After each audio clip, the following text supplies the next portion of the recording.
Vamos a dar inicio al mensaje de la palabra de Dios. Estamos en la iglesia cristiana Agua Viva. Yo soy el doctor Julio Vega, pastor de esta iglesia para servirles.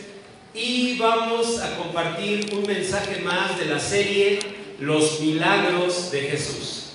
Desde hace varias semanas hemos estado predicando acerca de los milagros de Jesús y las enseñanzas que esos milagros nos dan. Hoy quiero pedirles que lean el título del mensaje de hoy. Leamos juntos. ¿Cómo se llama el mensaje de hoy? Un milagro siempre a tiempo. ¿Saben por qué? Porque Dios no se equivoca. Dios tiene el tiempo perfecto para todo. Nosotros como seres humanos, lógicamente siempre tenemos prisa, pero Dios tiene el tiempo exacto. Debemos creerlo.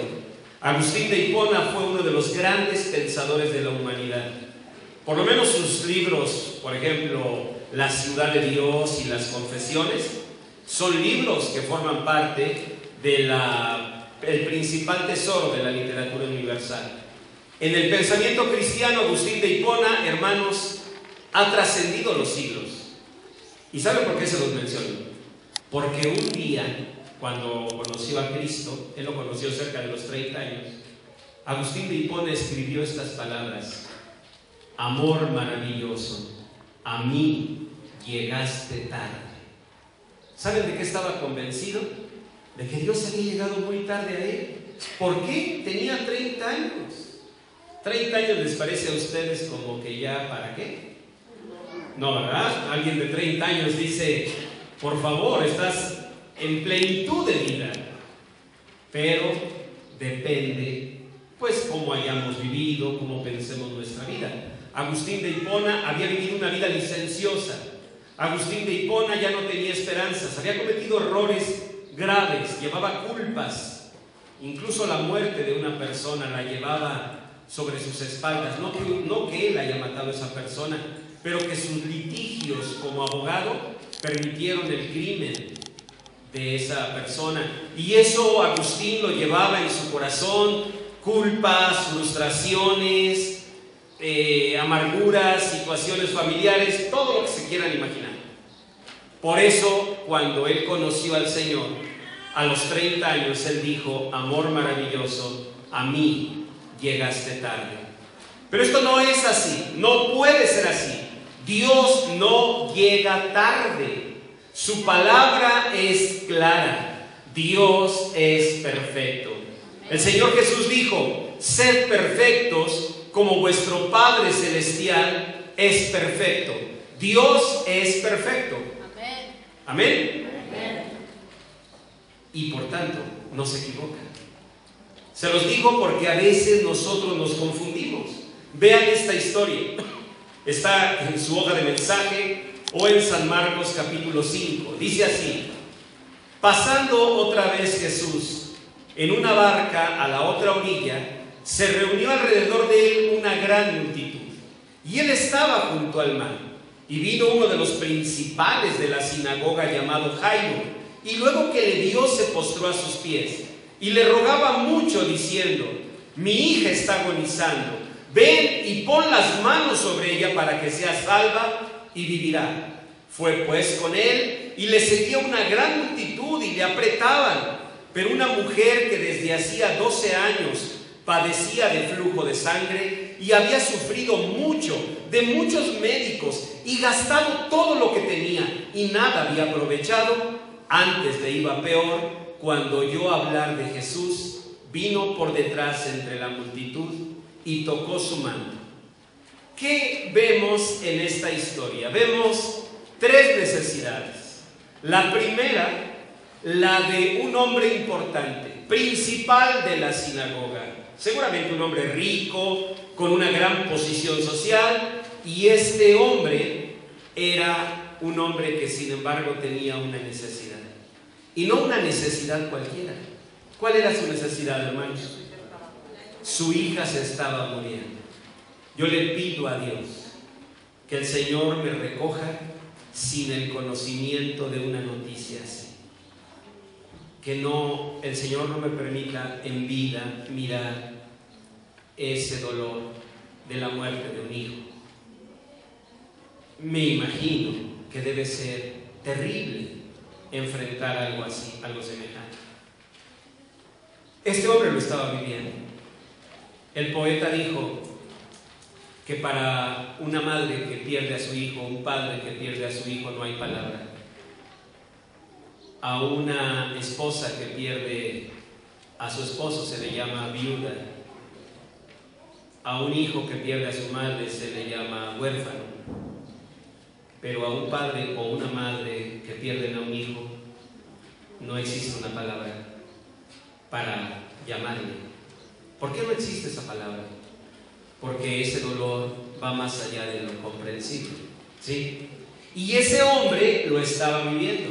Díganme una cosa, ¿en ese momento importaría para él ser principal de la sinagoga, como lo presentaban ostentosamente? ¿Creen que le importaba un poco? Habrá diferencia afuera de 2 salas de urgencias, una en el Ángeles de Interlomas, otra en una clínica por allá escondida. ¿Creen que hay diferencia afuera de esa sala de emergencias entre un padre desesperado porque su hijo agoniza, o su niña, o una madre llorando porque su hijo está muriendo? ¿Creen que si nos acercamos a 2 personas, una opulenta allí en Interlomas y la otra humilde allá, no sé, en algún lugar, no dijo cuál porque vaya a ser la colonia donde viven, pero en algún lugarcillo por allá perdido, no sé, Jardines del Alma, algo así? ¿Ustedes creen que hay diferencia? Yo no creo. Yo estoy seguro que un hombre rico, pobre, culto, inculto, de cualquier credo, de cualquier posición ideológica, sufre lo mismo al ver a un hijo así. Ese hombre tenía una necesidad. ¿Quién más estaba con necesidad? Una mujer que, miren, para empezar ya tenía 12 años enferma. Yo digo que también ya se había acostumbrado. Segundo, había gastado todo lo que tenía en médicos. ¿Y saben? No le había aprovechado de nada. Es más, estaba peor. Esa era otra persona en necesidad. Y tercero, una multitud. ¿A quién debía atender Jesús en primera instancia? Si le hubiéramos preguntado a Judas Iscariote, y que él hubiera sido asesor de imagen, Judas, ¿a quién debe atender? Tal vez nos hubiera contestado de inmediato. ¿A quién? Díganme a quién. A Jairo. ¿Por qué? Señor, ¿cómo? ¿Por qué? Es principal de la sinagoga. Tú no sabes si el día de mañana, pues no sé, sus influencias. Uno nunca sabe, Señor. Yo digo que por lo pronto quedemos bien con Jairo, vayamos a ver a Jairita, que así se llamaba su niña, y que la niña esté bien. En segundo lugar, ¿a quién? La multitud. Señor, la imagen es muy importante. Imagínate, toda la gente, hasta te aprietan, vienen todos, hay una gran necesidad. Muéstrate amable con todos. Estamos en público, ¿no creen?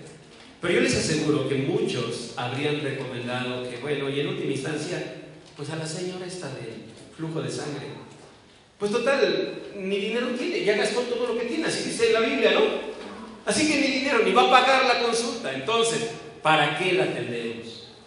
Pero Dios no hace eso. Anoten por favor en el primer principio espiritual: Dios no hace acepción de personas.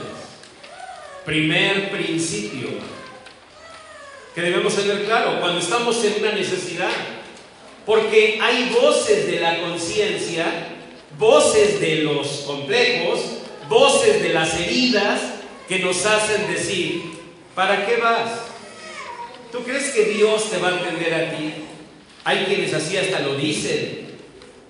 Ay, bueno, mire, yo quería pedirle a usted, que seguramente Dios lo oye, ¿podría pedir por mí? Se entiende en este mundo ese concepto, pero en los ojos de Dios no, porque la Biblia dice que los oídos de Dios están abiertos para todos sus hijos. Dios no habla de esas distinciones. Sí es cierto que este era un principal de la sinagoga, pero ¿a quién atendió Jesús? De acuerdo a la narración, cuando llegó Jairo, el Señor fue con él. Pero ¿quién se cruzó en el camino? Esta mujer, una mujer entre la multitud. Y el Señor atendió a ella en primera instancia. ¿Saben por qué? Porque esta mujer reconoció su necesidad. Claro, Jairo también, la multitud también, pero esta mujer de una manera especial. ¿Conocen esa historia? Está donde dice la dolorosa espera. Está entre el versículo 27 y 35. ¿Qué dice ahí la palabra? Se los voy a contar. Dice que iba caminando el Señor Jesús y de pronto Él dijo: alguien me ha tocado. Los discípulos le dijeron: Señor, una multitud te estruja y tú preguntas quién me ha tocado, como diciendo, pues lógico que te van tocando. Y Él dijo: no, alguien me ha tocado, porque sentí salir de mi poder, sentí salir virtud. ¿Qué quiere decir? Quiere decir que ella se acercó con todo. 12 años enferma. No se había acostumbrado, ni se había rendido. Había gastado todo lo que tenía en médicos, lo había perdido todo. Es más, ahora estaba peor que antes. Pero ella con todo se acercó al Señor y tocó su manto. ¿Y saben qué ocurrió? Ella fue sana de aquel azote, porque reconoció su necesidad. En el primer renglón, ya notaron, Dios no hace acepción de personas. Anoten solo estos textos, por favor.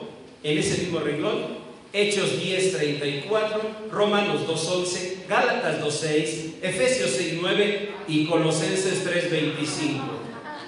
¿Por qué se los leí así? Porque quería que vieran que está por toda la Biblia. Ahora va de nuevo despacio. Hechos 10:34, Dios dice que no hace acepción de personas. Romanos 2:11, Dios dice que Él no hace acepción de personas. Gálatas 2:6, Dios no hace acepción de personas. Efesios 6:9, Dios no hace acepción de personas. Colosenses 3:25, Dios no hace acepción de personas.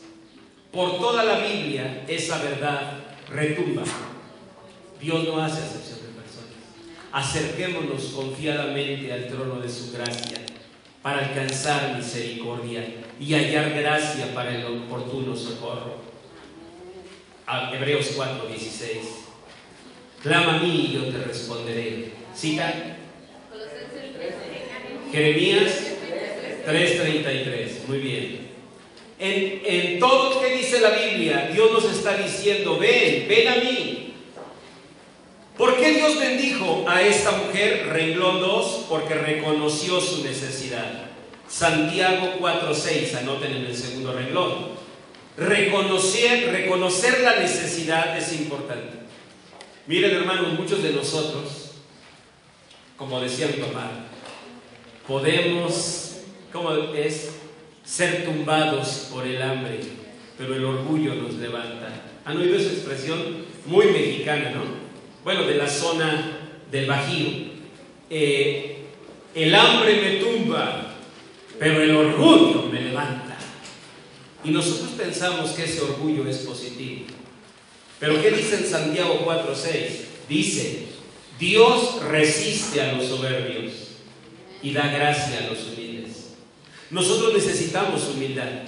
Esta mujer se acercó con humildad. ¿Por qué sé que con humildad? Porque no buscó una entrevista. Porque no le dijo a Pedro: oiga, ¿puedo hablar con el Mesías? Porque no buscó un momento especial. Es más, ella se medio metió ahí entre las piernas, entre los cuerpos de los apóstoles que iban haciendo el cerco, y tocó el manto de Jesús. Ella ni siquiera pidió, como Jairo: ¿puedes ir a mi casa? Ella sabía que no iba a ir ese rabino a su casa. Seguramente iba a la casa de Jairo, pero ella pensó, porque el ser humano así lo concluye: yo no tengo ningún privilegio. Pero ¿saben qué tuvo? Fe. Y fue y tocó el manto. Y acabó siendo mejor atendida ella que el famoso Jairo. ¿Ven? ¿Por qué? Porque Dios nos ama. A lo largo de la vida nosotros vamos aprendiendo que no es así, que a lo mejor otras personas tienen preeminencia a nosotros, que hay alguien más importante, hasta a la hora de comer, ¿verdad? No, sirvan primero a ellos, no, si yo, no acá nosotros. A veces pregunto, ¿y ustedes no van a comer? Sí, nada más que se quiten ustedes, estamos aquí esperando silla, ¿no? Y hasta comen más rápido el pozole, lo que tengas ahí, ¿no? Porque nosotros estamos ahora sí que parados ahí esperando que se desocupen las sillas. Pero hay quienes sabemos que nos toca esperar. No, segunda tanda, nosotros somos de la segunda tanda. ¿Cómo sabemos eso? Porque toda la vida se nos ha enseñado eso. Y hay quienes saben que tienen un lugar preeminente, seguramente van a tener una silla especial. ¿Cómo han aprendido eso? Pues porque en este mundo se nos enseña. Pero con Dios no es así. El Señor dijo, entre ustedes no será así. Entre ustedes el que quiera ser mayor sirva. ¿No dijo así Jesús? Nosotros debemos creer, hermanos, que para Dios no hay acepción de personas. Y segundo, que lo único que el Señor quiere es que reconozcamos nuestra necesidad. Miren, Jairo también la reconoció. Vuelvan a la lectura y vean el versículo 22. Dice, y vino uno de los principales de la sinagoga llamado Jairo, y luego que le vio, ¿qué hizo? Se postró a sus pies. ¿Han pensado en lo fuerte de eso? Él era líder de la sinagoga. ¿Qué quiere decir? Que era un judío ortodoxo. ¿Qué quiere decir? Que él sabía que Jesús era mal visto por sacerdotes y fariseos. Y todavía fue y se postró. ¿Por qué será? ¿Por qué hasta se postró delante de Jesús? ¿Qué necesidad tenía él? Su hija estaba muriendo. Su hija estaba muriendo. ¿Lo ven? Miren, hermanos, a lo mejor ustedes y yo somos medios orgullosos, altivos, testarudillos, pero si tuviéramos una necesidad tan grande como un hijo en agonía, yo les puedo asegurar que nuestras rodillas se doblarían de inmediato. Esa es la verdad. Esa es la verdad. Solitas se nos doblarían. La pregunta es, ¿por qué tenemos que esperar hasta estar en una condición así para comprender que ese orgullo que tenemos no nos lleva a nada? Necesitamos entender lo que dice Santiago 4:6. Dios resiste a los soberbios y da gracia a los humildes. O anoten en ese mismo renglón, Isaías 57:15. ¿Qué dice la palabra de Dios allí? Que Dios habita con el quebrantado de corazón, con el humilde de espíritu. Tenemos que ser humildes. Dios no gusta de los soberbios. Este hombre Jairo fue humilde. Era principal de la sinagoga. ¿Qué impacto debe haber sido ver a Jesús parado con sus ropas humildes? Y el principal de la sinagoga seguramente lujosamente ataviado, pero rendido. ¿Saben por qué? Porque en ese momento su dinero, su posición no servían de nada. Con el dinero a lo mejor hasta compras un hospital, pero no compras la salud. Compras seguro una casa con el dinero, pero no compras un hogar. Compras una compañía con el dinero, pero no compras el amor. Lo mejor de la vida, Dios nos lo da por gracia, sin dinero.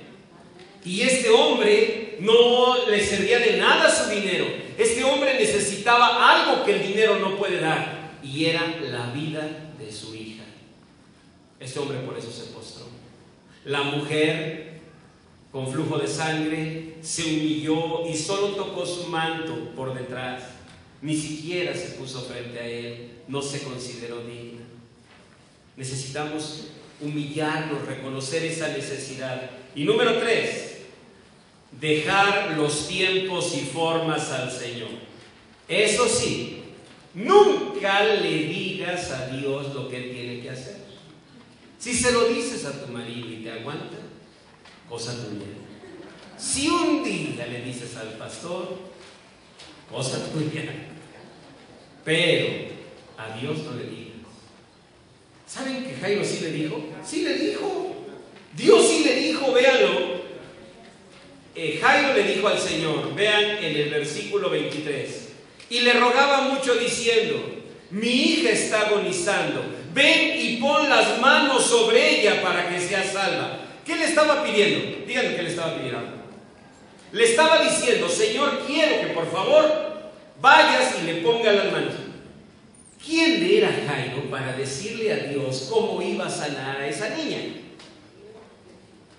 Podía haber dicho solamente, quiero ser salva, o podía haberle metido los dedos en las orejas como aquel sordo, o podía haber escupido y hecho lodo en el suelo y untárselo como al ciego. ¿Quién era Jairo para decirle algo así o algo así? ¿Saben qué? El problema es que muchos de nosotros hemos desarrollado una personalidad directiva, por llamarla decentemente. Jairo, yo no lo juzgo, porque Jairo, ¿qué era? Era principal de la sinagoga. ¿Qué estaba acostumbrado Jairo? A decir, a ver, ahorita hacemos esto, luego esto, no, eso no lo metan, esto sí. Estaba acostumbrado a eso. Pero ¿con quién estaba? Estaba con Dios. ¿Y qué le dijo? Ven, ponle las manos y las sanas. Y el Señor viene, ¿verdad? Vamos. Y ahí va Jesús, con ganas de decirle, Jairo, te voy a explicar algo. Primero, no le voy a poner las manos, porque este milagro es de que yo le diga, Talita cumi, niña, levántate y se levante.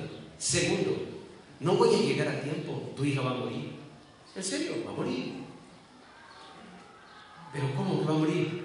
Mira, un día, cuando se predique este evangelio, imagínate que dijera, entonces llegó Jesús y no se había muerto y entonces la sanó. No, este milagro va a decir que la niña había muerto y que sin embargo Dios con su poder la levantó. ¿Creen que Dios va a cambiar el guión de las historias que Él escribe? No lo va a cambiar.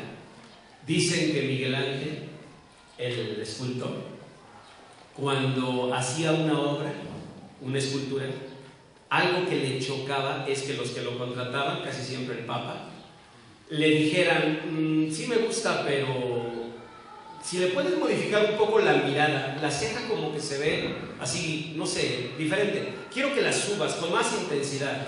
Dicen que Miguel Ángel para esto ya tenía en la mano polvito de mármol, y entonces le decía, bueno, me subo, le corrijo y usted me dice, ¿no? Y el Papa o quien fuera, sí, súbete.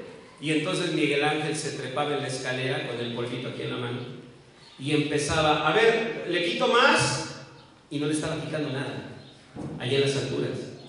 Y el otro, un poco, y él iba dejando caer polvito de mármol. Así o más, ya, quedó, perfecto.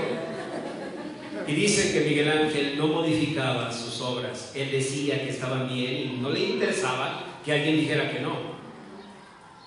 Bueno, creo que Miguel Ángel pudo haberse equivocado muchas veces, pero Dios se equivocará. Dios tenía un guión.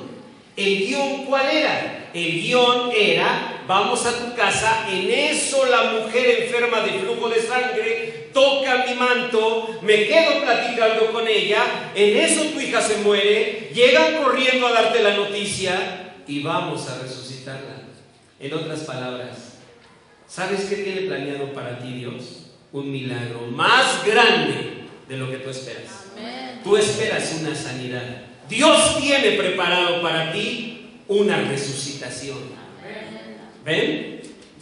O sea, nosotros a veces al imitar a Dios, o bueno, si es que lo pudiéramos hacer, al intentar imitar a Dios, nos perdemos de bendiciones mayores. Dios puede hacerlo de una manera más grande. Deja los tiempos y formas a Dios. Salmo 31:15. ¿Qué dice el Salmo 31:15? Todos lo saben de memoria, por supuesto. Señor, en tu mano están mis tiempos.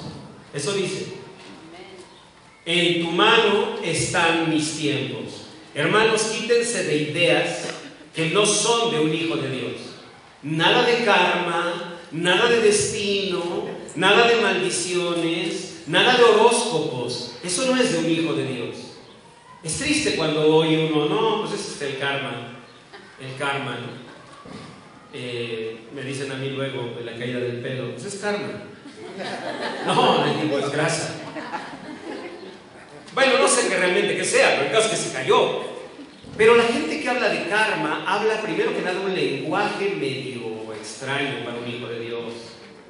Para nosotros no hay karmas, para nosotros hay fe, esperanza. La Biblia dice, en tu mano están mis tiempos. Tú tienes que creer que tus tiempos están en las manos de Dios, que no hay sorpresas. No estamos en las manos de un destino caprichoso. No estamos, hermanos, en manos de un azar. Pues habrá quien sabe qué va a pasar. Como si nuestra vida fuera un azar, dados lanzados sobre una superficie. No. En el Salmo 31:15 dice, en tus manos están mis tiempos. Por eso la decisión a tomar, anoten, confiar en la sabiduría de Dios. Decisión número 1, confiar en la sabiduría de Dios. Tenemos que confiar plenamente. Dios es sabio. ¿Saben por qué se los digo? Por el versículo 35. Léanlo, por favor. Mientras él aún hablaba, vinieron de la casa del principal de la sinagoga diciendo, tu hija ha muerto. Uno lo lee con tanta indiferencia. Les aseguro que algún día en su casita estaban leyendo el Evangelio,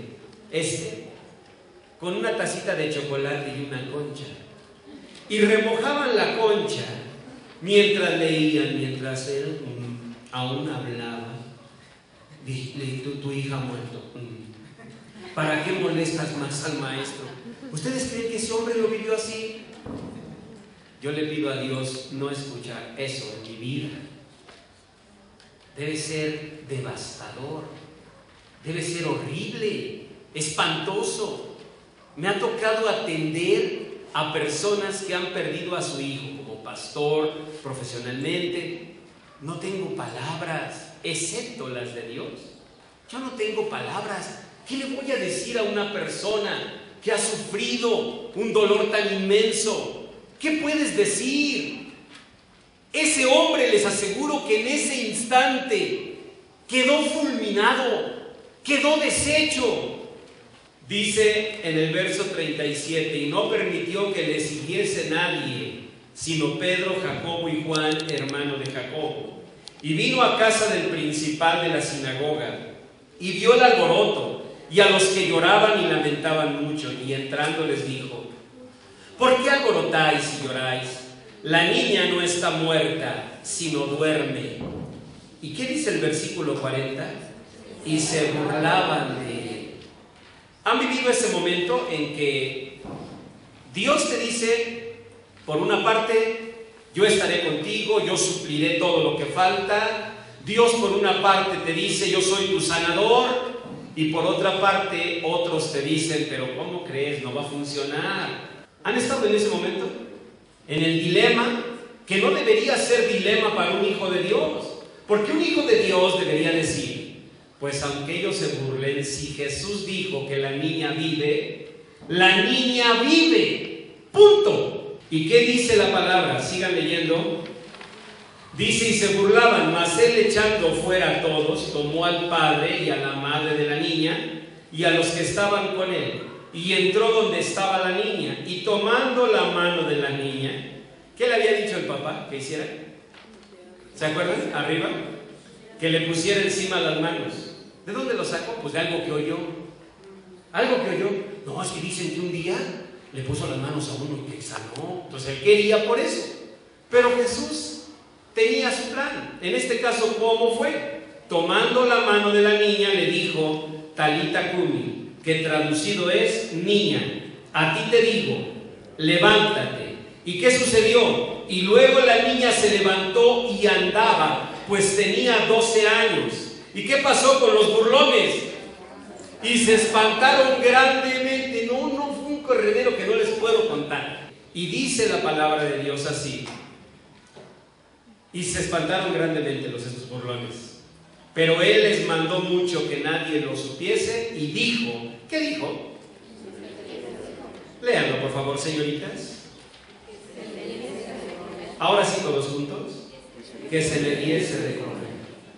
Porque, ¿qué creen? La mamá, o sea, la señora de Jairo, dijo, ay, gracias a Dios, vámonos a la iglesia a dar gracias a Dios. ¿Y saben qué dijo el Señor Jesús? No, denle de comer. Porque mira, una cosa es que la haya resucitado. Otra cosa es que se llevan a esta niña así como se ve y se les va a desmayar. ¿Y qué va a pasar otra vez? Imagínense que no le dieron de comer. Se desmaya. Ahora, ¿dónde andan? ¿Qué va a hacer Jairo? Otra vez, Señor Jesús. Señor Jesús, ¿puedes ir a mi casa? ¿Ven? Hay personas que son un barril sin fondo.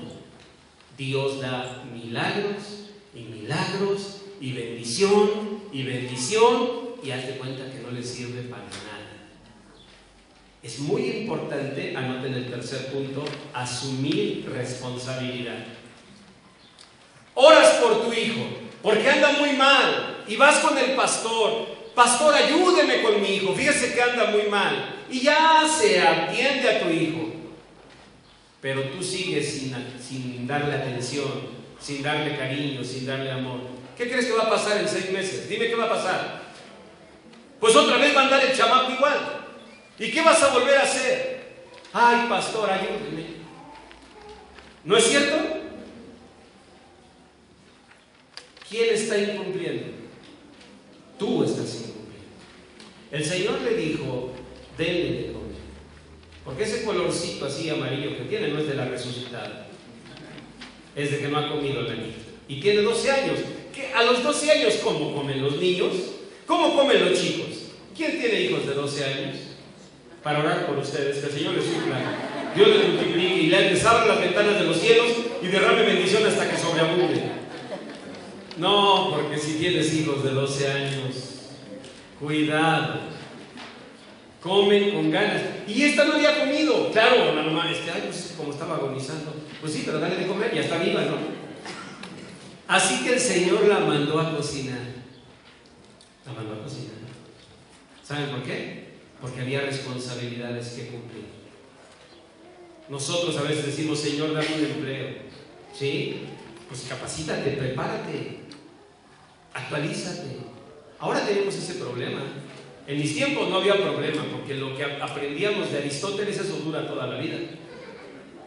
Pero ahorita, por ejemplo, sobre todo los chicos que andan aquí en tecnología, imagínense ustedes que están en las cosas de computación. Si dejan unos años de estar atentos a la nueva tecnología, les aseguro que el lenguaje que hablen. Tuvimos una reunión para una cosa de una revista y les dije, no podríamos hacerlo en PageMaker, y que me ven así con ganas de reírse, pero canta luego así como que la burla secreta. Y les dije, a ver, ríanse. Ya se rieron.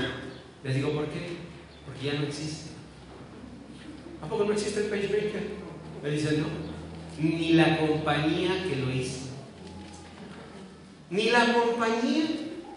Y ese era mi tirito. En verdad, yo sabía manejar eso. Ya no existe. Les dije, ahora, ¿cómo se llama? Y me dieron un nombre que ni me lo pude aprender, que es lo peor. Me dijeron que es lo nuevo. ¿Se imaginan cuántas cosas hay así? Tenemos que ser responsables. Atender a nuestro hogar. No va a haber, sábelo, iglesia que supla la necesidad de los padres respecto a los hijos. Los hijos necesitan a sus papás. No va a haber pastor que resuelva situaciones de tus hijos si no está papá y mamá presentes. Tenemos que ser responsables nosotros, en el trabajo, en la casa. Tenemos que ser responsables. De otra manera vas a ser un barril sin fondo, de veras. Cada semana ahí viene esta otra vez a pedir otro milagro. Ahí viene Jairo, ya se le desmayó otra vez. Pues si no le da de comer. ¿Sí o no es cierto? Dios mandó, denle de comer. Dios nos manda, ponte a trabajar. Dios nos manda, ponte a estudiar. Muchachos, tienen que estudiar. Padres, tenemos que estar con nuestros hijos. Tenemos que invertirnos en lo importante. Vamos entonces a orar y a pedir a Dios esa bendición. Padre Santo, en el nombre de Jesús, gracias por tu palabra. Gracias, Señor, porque tú nos haces ver que tú llegas a tiempo. Señor, este mensaje está llegando a tiempo. Permite, Señor, que cada corazón aquí pueda ser levantado para tomar decisiones. Queremos confiar plenamente en tu sabiduría, Señor. Queremos oírte a ti, no escuchar la incredulidad, no escuchar la derrota. Queremos escuchar tu voz. Queremos tomar la decisión de pegarnos a tu palabra y queremos cumplir nuestras responsabilidades. Señor, perdónanos si como esposos no hemos estado juntos, no hemos cuidado nuestro matrimonio, si como padres no hemos cuidado a nuestros hijos, si como hijos no hemos sido responsables de nuestro hogar, de nuestros padres. Perdónanos. Perdónanos si no hemos sido diligentes en el trabajo, en la escuela. Perdónanos, Señor, si no hemos sido diligentes en nuestra vida espiritual, en la oración, en la lectura de tu palabra. Perdónanos, Señor, y permite que este milagro que tú nos has contado por tu palabra a través de tu Espíritu Santo produzca, Señor, decisiones firmes. Señor Jesús, dile así, hermano, hermana: Señor Jesús, ven a mi corazón. Así como llegaste a la vida de Jairo porque su niña agonizaba, así, Señor, ven a mi casa donde hay esta necesidad, a mi matrimonio donde hay esta necesidad, a mi trabajo donde hay esta necesidad. Dile: Señor, yo reconozco mi necesidad y quiero con humildad, Señor bendito, postrarme ante ti y suplicarte que tú vengas, Señor, y bendigas mi vida, mi hogar. En el nombre precioso de Jesús, rogamos tu bendición. Ruego, Señor, que tú vengas a mi corazón.